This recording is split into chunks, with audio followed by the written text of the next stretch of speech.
వచ్చినా కానీ ఇక ఇవాళ ఏం నిమ్మలం అనిపిస్తలేదు. పొద్దుటి సంధి రందే ఉన్నది పానం అంతా. అరే రే రే రే రే పరిబిడ్డ ఇక తప్పుతుందా మరి? వార్తలు అయితే చదవాలి కదా, చదువుదాం పట్రి. పాలెం పానాలకు ఇయ్యాల దీపాలు, అనంతపురంలో మళ్ళొక్క రైలు మంట. తోటోళ్ళను తొడగోసుకోమంటున్న తమ్ముళ్ళు, ఇత్యంతరం అనిపిస్తున్న తెలుగుదేశం ముచ్చట. ముఖ్యమంత్రి కుర్చీలో కూర్చున్న ఆమ్ ఆద్మీ ఇక రేపటి సందే ప్రతిపాలన సురువు. ఎంకన్నకే తిరుపతి ప్రసాదం కరువు, జీరాక్సులతో దోసుకపోయిన దొంగలు. పక్కింటి పంచాయతీ మీద నాదెండ్ల నజర్, తెలంగాణ బిల్లు మీద అన్నీ క్లియర్. ఏంది మళ్ళానేమో చీకట్లా కూర్చున్నాడని చూస్తున్నారా? మొదలే ఏం లేదు. పాలెం బస్సు కాలిపోయిన ముచ్చట్లా చచ్చిపోయిన వాళ్ళు ఉన్నారు కదా, వాళ్ళ ఆత్మశాంతి కోసం వాళ్ళ ఇంట్లో చేస్తున్న న్యాయ పోరాటం కోసం మా వంతుగా ఓంబతి వెలిగిస్తామని లేదా? ఇదే అన్నట్టు ఆ ముచ్చట. ఇన్ని రోజులు మన నడమనే తిరిగి కనిపించకుండా పోయినా వాళ్ళని ఒక్కసారి యాద్ చేసుకుందాం, వాళ్ళ ఇంట్లో వాళ్ళకి మద్దతు చేద్దాం పాండ్రి. మన ఇంట్లో ఏదన్నా కయ్యం సురువయి ఎంతకు దిగలేదు అనుకో, ఏం చేస్తాం? ఇసోంటి కయ్యమే ఏమని ఇట్లా అయ్యిందా మరి? ఆ ఇంట్లో ఎట్లా తెంచిర్రు, ఎట్లా అయింది, ఏం కథ అని అడుచుకుంటామా లేదా? ఇగో గిట్లనే మన రాష్ట్రంలో కూడా ఒక తెగని పంచాయతీ వచ్చి పడ్డది. మరి దాన్ని తెంపేతందుకు మన సార్ కూడా బయట పంచాయతీల తానికి అరుచుకునే తందుకు పోయిండు. మరి ఏం దాకా వచ్చిందో చూద్దాం.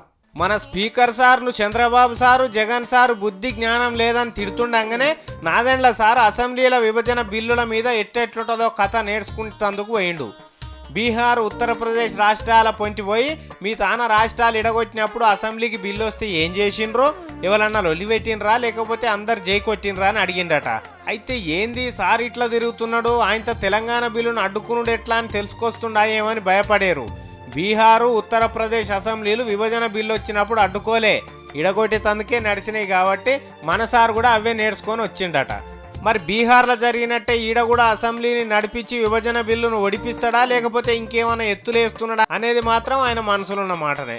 అయితే అసెంబ్లీ నిబంధనలు, పనితీరు, రాజ్యాంగ పరిరక్షణ, హక్కుల పరిరక్షణ గురించి ఉన్నట్టు చేస్తే మాత్రం ఆర్టికల్ 3 ప్రకారమే తెలంగాణ రాష్ట్రం ఏర్పాటవుతుంది. మరి ఇవన్నీ తెలియకుండానే స్పీకర్ ఎట్లయిందని మీరు అనుకునేరు. నాదెండ్ల సార్కు రాజ్యాంగం మొత్తం తెలుసు, కానీ చంద్రబాబు నాయుడు గారు, కిరణ్ కుమార్ రెడ్డి గారు, జగన్ గారు గమ్మత్ చేస్తుండ్రు కదా. ఒక ఆయన్నే ఓటింగ్ పెట్టమని, ఒక ఆయన కాయిదాలు చింపమని, ఇంకొక ఆయన కాల పెట్టమని. ఇవన్నీ చేసినాక కూడా ఎటువంటి పని చేయొచ్చో బిల్లును పాస్ చేస్తుందుకని తెలుసుకున్నాడట. ఇక జనవరి 3 సందే మళ్ళీ అసెంబ్లీ ఉన్నది కాబట్టి స్పీకర్ సార్ మాత్రం తయారైండు. ఇక లొలిపెట్టేటోళ్ళే రావాల్సి ఉన్నది. తన పార్టీ గంగల కలుస్తున్నదని అవతలి పార్టీ వాళ్ళ ఆఫీసులో పోయి సాన్పినీళ్ళు తలెత్తందుకు తయారవుతున్నారు కొంతమంది. తక్లీఫ్లో మాకున్నది కాబట్టి మీరు తలనీలాలు చేయించుకొని అన్నట్టున్నదే ఒక ఆయన కథ. ఆయన ఎవరంటిగా నేను చెప్తే లాభం ఉండదు, మీకు బాగా ఎరుకున్న మనిషే. చూడు ఏం చేస్తుర్రు వాళ్ళు. కడుపునొచ్చినోడు గోలేసుకుంటే తక్కువ అవుతుందా లేకపోతే పక్క పొంచోడు వేసుకుంటే తక్కువ అవుతుందా మీరే చెప్పుండ్రి. ఎవరిని కడుపులో నొప్పి పెడితే వాడే గోలేసుకోవాలి. కానీ ఇప్పుడు తెలుగుదేశానికి కడుపును వస్తుంటే గోలి టీఆర్ఎస్ వాళ్ళని వేసుకోమంటున్నారు. మోత్కుపల్లి నరసింహులు గారు ఇంకా కొంతమంది తెలంగాణ తెలుగుదేశం లీడర్లు టీఆర్ఎస్ను తీసుకుపోయి చెయ్యి గుర్తులు కలుపుమని అంటున్నారు. తెలంగాణ ప్రకటించడంతోనే బేషరతుగా టీఆర్ఎస్ పార్టీని కాంగ్రెస్లో విలీనం చేస్తానని చెప్పాడు. ఇప్పుడేమో తప్పించుకొని తిరుగుతున్నాడు. అయ్యా మోత్కుపల్లి సారు, వాళ్ళ అంతరార్థం తర్వాత చూద్దాం కానీ మీ అంతరార్థం ఏంది? కాంగ్రెస్ వాళ్ళు చేయవలసిన డిమాండ్ మీరెందుకు చేస్తున్నారు? తెలంగాణ ఇచ్చిన వాళ్ళు కాంగ్రెస్ వాళ్ళు, తీసుకొచ్చుకున్న వాళ్ళు తెలంగాణ వాళ్ళు. మరి మీరెందుకు సార్ తెలంగాణ రాష్ట్ర సమితిని కాంగ్రెస్ను కలిసిపోమని సలహా ఇస్తున్నారు? ఈ డౌట్ అందరికి వస్తుంది, కానీ దీని అర్థం పరమార్థం వేరే ఉన్నది. ముందుగాల చెప్పినాడు, తెలంగాణలో కడుపు నొప్పితోని బాధపడుతున్నది ఇప్పుడు తెలుగుదేశం పార్టీ ఒక్కటే. చంద్రబాబు గారి ధర్మన్యాయ తక్కెడ చేయంగా తెలంగాణ జనం తెలుగుదేశాన్ని నమ్మకుంటా అయినరు. మరి అదే తెలుగుదేశం పార్టీని పట్టుకొని ఏలాడుతున్న తెలంగాణ తమ్ముళ్ళు మళ్ళీ ఏడ గెలుస్తారు? టీఆర్ఎస్ పార్టీని చెయ్యి గుర్తులు కలపకపోతే తెలంగాణలో కాంగ్రెస్ టీఆర్ఎస్లకే ఎక్కువ పోటీ ఉంటుంది. మరి తెలుగుదేశం పరిస్థితి ఏంది? ఈ రెండు ఒకతాన కలిసిపోతే ఇక కాంగ్రెస్ పార్టీ, తెలుగుదేశం పార్టీ మళ్ళీ పోటీ చేయొచ్చు, ఓట్లల్లో శరీని వంచుకోవచ్చు అనేది ఇగో వీళ్ళు ఉపాయం. అంటే ఇక్కడ కడుపును వచ్చేదేమో తెలుగుదేశం పార్టీకి, గోలి మాత్రం టీఆర్ఎస్ వేసుకోవాలంటున్నారు. ఎట్లున్నదో చూడండి మన తెలుగుదేశం తమ్ముళ్ళ రాజకీయం. ఎవరన్నా ఆయపాయ మీద ఉన్నారనుకో, దవాఖానలకు వేసుకపోతాం. ఓ డాక్టర్ సారు జర చూడంటాం. చూసినాక డాక్టర్ బతికితేనే బతుకుతాడు, లేకపోతే ఇట్లా చేయాలి అంటాడు.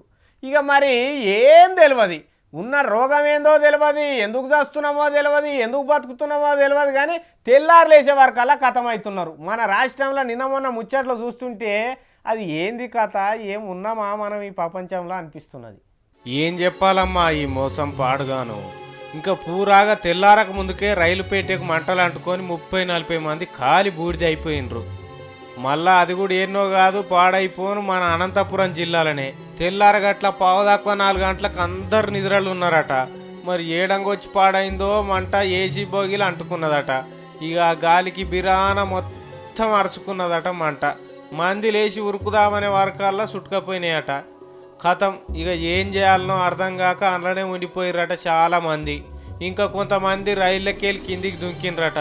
ఉరుకుతున్న రైళ్ళకెళ్ళి దుంకితే అందులో కూడా బతికినో లేవలో చచ్చినో లేవలో లెక్కనే లేదట. మొత్తం ఆ రైలు పెట్టెలను అయితే ఏం తక్కువ 50 మంది అయితే ఉన్నారట. బెంగుళూరు నాందేడ్ నడుమ నడుస్తుంది ఈ రైలు పాడుగాను. ఆయనతో అనంతపురం జిల్లా కొత్త చెరువు రైల్వే స్టేషన్ కాడికి దగ్గరకు వచ్చిందట. ఇక అప్పుడే అంతలనే ఆకాశ మంటలు వచ్చే వరకల్లా ఎవరు ఏం చేయాలనో తెలియక జర తేరుకున్నోళ్ళంలా ఆయనతో పయకాన దాంట్లో అద్దాలు వలగొట్టి అందులోకేం దుంకినరట.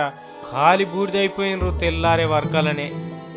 ఇక పొద్దుగాలనే ఈ ముచ్చట అందరికి ఇరకాయ వర్కల్లో పెద్ద పెద్ద ఆఫీసర్లు వెంటనే ఉరికొచ్చిండ్రట. ఎట్లయిందో అరుచుకొని ఆదుకుంటామని చెప్పిండ్రట. ఈ పైసలు ఇంట్లో పీనిగేళ్ళ పోయిన పానం తిరిగి వస్తుందా, పైసలు తీసుకుంటే అని తిడుతున్నారు అలా చుట్టాలు. మొన్ననే పాలెంలో జబ్బార్ ట్రావెల్స్ బస్సు ఆపనాయే. అది అయ్యి 2 నెలలు కాకముందుకే మళ్ళీ ఇదాయే. ఆడో 40-50 మంది, ఈడో 40-50 మంది బూడిదైపోయిన రూపా. ఏమన్నా సర్కారు ఉన్నట్టా సచ్చినట్టా ఇక నాకైతే అర్థమవుతలేదు. రహస్యం అంటే ఏంది, నీకు నాకు ఎవ్వరికి తెలియని ముచ్చట రహస్యం అవుతుంది. కానీ అందరికి తెలిసినాక కూడా ఒక రహస్యం ఉన్నదట, అది నాకు తెలియదు. మరి ఇవాళ వచ్చింది ఆ వార్త, ఎక్కడదో ఏం పడైందో అది మన బొత్స సత్యనారాయణ సార్ వినిపిస్తాడు చూడురు.